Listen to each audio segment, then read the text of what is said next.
Bom pessoal, nesse vídeo agora nós vamos trabalhar com a condução do calor em duas dimensões, tá certo? Nesse vídeo particularmente falando, nós vamos trabalhar a solução exata da equação do calor para um caso, ou seja, uma geometria bem restrita, bem simples de entender, certo? Que vai facilitar muito o problema, certo? Facilitar em termos matemáticos, digamos assim, porque tem coisa muito mais complexa do que essa, apesar de que a gente vai fazer aqui ser um pouquinho difícil, difícil não, um pouco mais refinado, certo? Do ponto de vista teórico. E o método que nós vamos usar aqui é o chamado método da separação de variáveis. Você encontra na internet de várias, é, com várias notações aí, né? A U de X ou U de T. Aqui nós vamos usar o termo, aquele operador clássico del. Bom, deixando isso de lado, vamos partir logo aqui para o vídeo, porque ele é um pouco longo, então eu vou dividir ele em dois ou três, vamos ver se não ficar muito longo. Nessa primeira parte eu vou explicar tudinho para vocês como é que a gente vai fazer, que geometria nós vamos trabalhar, explicar de novo o que a gente tem que fazer e tudo mais. Então vamos começar. Lembre-se lá que a gente viu no vídeo de transferência de calor que a transferência de calor, certo? Numa parede plana, ela ocorre na direção do eixo X, correto? Mas por que nós fizemos essa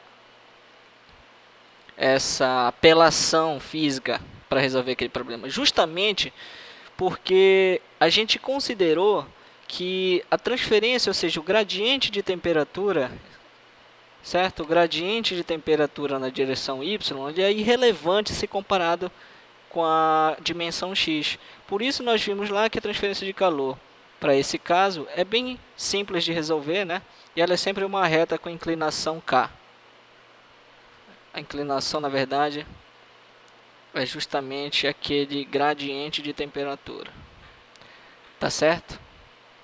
Bom, mas em alguns casos mais, sei lá, digamos assim, práticos do dia a dia, certo? Ou se você está dimensionando um caminhão, por exemplo, ou um motor gigante, você tem que considerar, de fato, gradientes de temperatura em todas as direções da sua geometria lá, direção Z, direção X, Y, certo? Só que isso aqui é muito difícil de fazer, ou seja, soluções exatas para um monte de geometrias ainda não existem, ou são impossíveis de obter. Por isso que existem muitos métodos numéricos para resolver a equação do calor para um monte de geometrias complexas, porque é muito difícil obter uma solução exata. Tá certo? Então, de fato, nesse vídeo nós vamos trabalhar com uma geometria bem simples também, mas vocês vão perceber que a resolução matemática é um pouquinho complicada, digamos assim, no início, mas você vai pegando os relances. Tá certo? Então vamos lá, dito isso aqui, por que a gente considera a transferência de calor no eixo Y e Z agora, vamos partir agora para definir a nossa geometria de trabalho.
Bom, então as hipóteses, regime permanente, vamos logo cortando os termos, tá certo?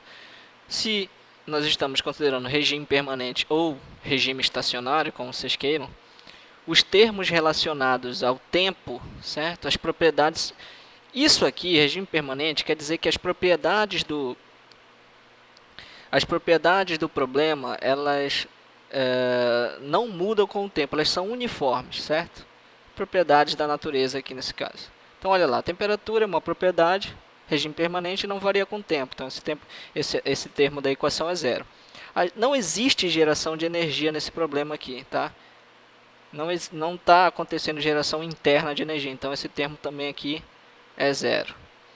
Nós já vimos que o gradiente no eixo Z aqui não vai ocorrer, então esse termo é zero, e você sabe que esse K some resolvendo essa equação simples aqui. Tá certo? O que aqui resta então da equação da difusão do calor?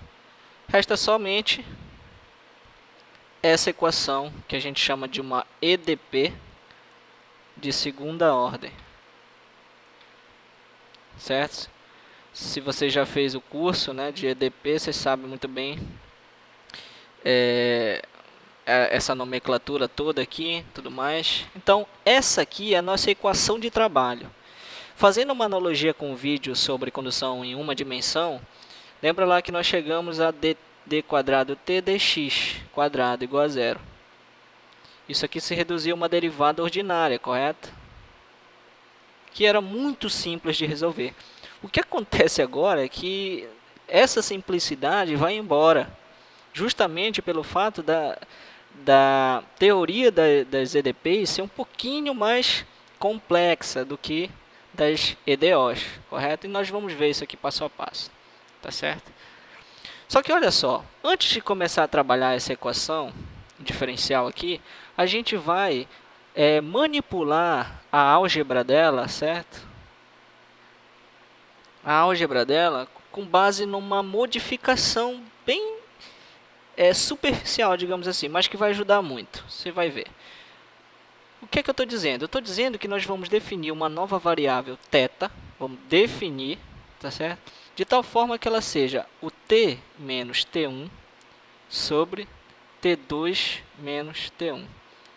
Ou seja, nós estamos fazendo aqui um θ como uma variável auxiliar de cálculo, tá certo? Só que definir essa variável implica dizer que as condições de contorno, ou seja, as condições de fronteira da geometria do problema, também vão ser mudadas, certo? Com base nessa nova variável. Como assim? O que é que eu estou falando? Olha lá, quando esse t aqui for t1, quando t for t1, o que acontece com isso aqui, com esse θ? O θ vai ser o quê? Vai ser zero, correto? θ vai ser zero, então você sabe que também aqui já é zero. Ops, o θ aqui de novo é zero. E quando t for t2, você tem t2 menos t1 sobre t2 menos t1, que é igual a 1, correto? Então, t2 aqui em cima, ops, vai deixar θ igual a 1, certo? Então, o que é que acontece? Chamando essa nova variável, as condições de contorno também mudam. Como assim? Significa dizer, falando mais brevemente possível, transformando esse problema aqui com base nessa variável, nós podemos reescrever essa EDP, você pode confirmar aí, fazendo as suas manipulações, da seguinte forma, certo? Isso é muito simples de provar, por isso que é fácil trabalhar com essa nova variável, θ, porque quando nós formos buscar a avaliação das constantes de integração que vão surgindo, esse θ aqui, as condições de contornos em termos de θ vão ser muito mais fáceis de avaliar do que se nós não definíssemos isso aqui. Mas, obviamente, né, dá para trabalhar também sem esse θ. Então, olha só, está aqui então a nossa equação, nossa EDP modificada em termos de θ, correto? Bom, então, lembre-se lá do curso de equações diferenciais, que se você tem aqui essa EDP e ela for de segunda ordem em x e y, você vai precisar de duas condições de contorno para x e duas de condições de contorno para y, certo? Então, 4 condições de contorno, que eu vou listar bem aqui. E a gente já conhece porque eu mostrei aqui nessa figura para vocês, tá certo? Então, eu vou listar aqui. Então, olha só, pessoal. As 4 condições de contorno. Essas duas aqui são por eixo X e essas duas aqui por eixo Y. É a mesma coisa que o desenho está mostrando, certo? Quando x é 0 e você tem a coordenada y solta, você tem 0, 0, 0 e 1. Tá? Deem uma olhada nas condições de contorno e observem aqui o contorno do problema, correto? Como o nome próprio já diz. Bom, pessoal, eu vou parar esse vídeo aqui. A gente dá continuação na resolução matemática desse EDP. Como eu disse, é um problema um pouco refinado e nós vamos fazer em 2 ou 3 vídeos. Até lá.